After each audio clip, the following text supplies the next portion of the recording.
This is a video about the brand new movie Godzilla Minus One. I have been like excited for this movie. I think since like the summer is when I first heard about it. I don't know exactly when it got announced, but I heard this movie coming out and I was like, yo, dude, new Godzilla movie.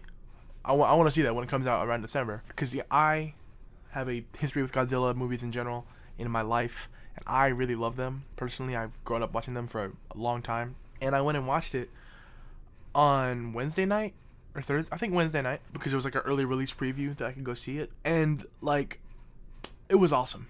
Like I'm not gonna have any spoilers for the movie in this video because I want everybody to go see it because it's an awesome movie, and I want the people who made this movie to get as much money from it as possible because this movie deserves like all the praise in the world, dude. This was like the whole time I was just floored watching this movie when I was in the theater. I was just completely in awe and shock in every emotion there is in the book. Like just to start, the very opening scene is like flawless. It's got like the camera work is super amazing. Like I assume they filmed it on like one of those gimbals that doesn't like shake, but they added this shaking effect to it that like increases as the scene goes on, which will make sense if you see the movie. But like it just creates like this super well atmosphere, and the lighting is super good, and the pacing just in the opening scene.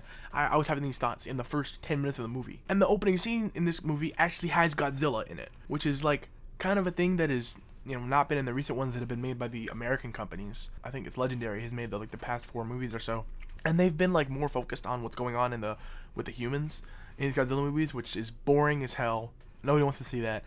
We're here to see Godzilla, and it gives us what we want in the start of the movie. Like I'm not gonna sit here and act like, oh bro, I watch anime. Like I know what I'm talking about when it comes to Japan. I'm not gonna sit here and say that, but this movie does feel very true to like Japanese culture and Japanese and ways and stuff like that I've seen. But I'm not Japanese. I'm not gonna be like the end all be all of that. But this feels like a very culturally important movie. It's all in Japanese and English subtitles, and it feels very like true, I guess is the right word I'm looking for. But it feels very honest. It doesn't feel forced at all, which is like a huge thing in movies, especially like recently. Movies have felt more about what we can force to do than just letting natural things happen. The movie is also like a super like from a visual standpoint, very visually stunning and like hard hitting when I was watching it. Like near the beginning and really all throughout the movie, there's a lot that takes place on like boats in the ocean, and the way the water is like colored in the film, or the way it was filmed, the lighting and all that, it looks like beautiful. Like if this was just a movie about fishing on a boat for 3 hours, I would want to watch that because the ocean just looks so like clear and pristine. It looks like so like amazing. Like they took like effort to make this movie look good, and it doesn't matter how good your script is. If your movie looks like hot ass, I don't want to watch it. But then like the actors with the acting and the writers, the characterization of all this movie also felt like awesome. It was super fleshed out. All the characters had like good motivation for what they were doing. They didn't like leave any like main important characters like behind. There was no like anything missing in this movie really. The only kind of like flaw I could say for like anything about this movie is like there was a couple like parts where the editing and like the visual effects looked kind of funny. Like there'd be a cut here that looked just kind of wonky, or there was this one part I remember where there was like some flames on the screen and they looked a little weird. But like, dude, I don't care just because how like great this movie was in like every single other way. There was no like, oh my god, there was no any like dips in quality. Obviously the movie's pace got slower and faster just from like exposition and parts of the movie where things aren't happening 24/7, but like there was no quality dips anywhere that I really saw. This movie, like I said, kind of has a lot of Godzilla action in it. Like there's a lot of full view Godzilla focused on him or her, I don't know what Godzilla is, focused on the creature Godzilla, which is like why you want to watch a Godzilla movie, to be honest. Nobody's wanted to watch it for in-depth character exhibition, which doesn't mean that's bad, but like that actually absolutely adds to the movie. But you want to see Godzilla stuff going on, and Godzilla is the only creature in the movie, which is super awesome to me. I love those because I've watched a lot of Godzilla movies in my life. I used to watch them with my dad when I was younger. So these movies and this movie specifically means like a whole lot to me.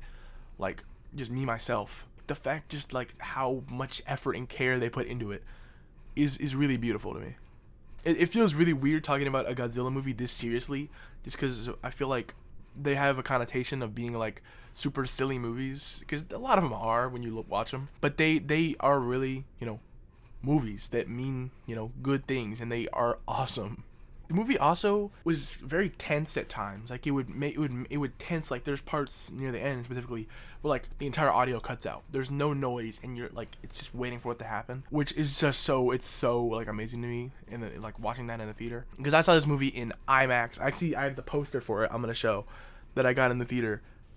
This movie is so cool to look at and to hear and watch. Just the way it like grabbed you in, and not only like intense situations or scary things. It wasn't really scary, but like there's other scenes where like things would be happening, and I would just sit there with my mouth like wide, my jaw wide open, like oh my god, just looking at what was happening. The awness of this movie is so like it was crazy to me that you could make a movie like this, and I was watching it right now, and I was able to see it and experience it like in this millisecond. You know what I mean? It's such a crazy movie just to look at and process in my tiny little head. Like there's so much to look at in the movie, metaphorically, physically. Like it's a touchy movie. It touches on some kind of like things like that, and actually at the end of the movie, I'm not gonna say why because I want you to go see it, but at the end of the movie I did cry. I cried to this movie. And I have never, ever cried to a movie before. This is the first ever movie that has made me cry. Which is really crazy to me, because I do love movies. But that was super, like, a lot for me. I want everybody to go see this movie. This movie is probably my favorite movie, if not one of my favorite movies of this year or ever, really. Like, I want to go see this again. This movie is a 9 out of 10. Like, a extreme 9 out of 10. Like, this movie is so amazing. Like, that's all I have to say. Go see this movie.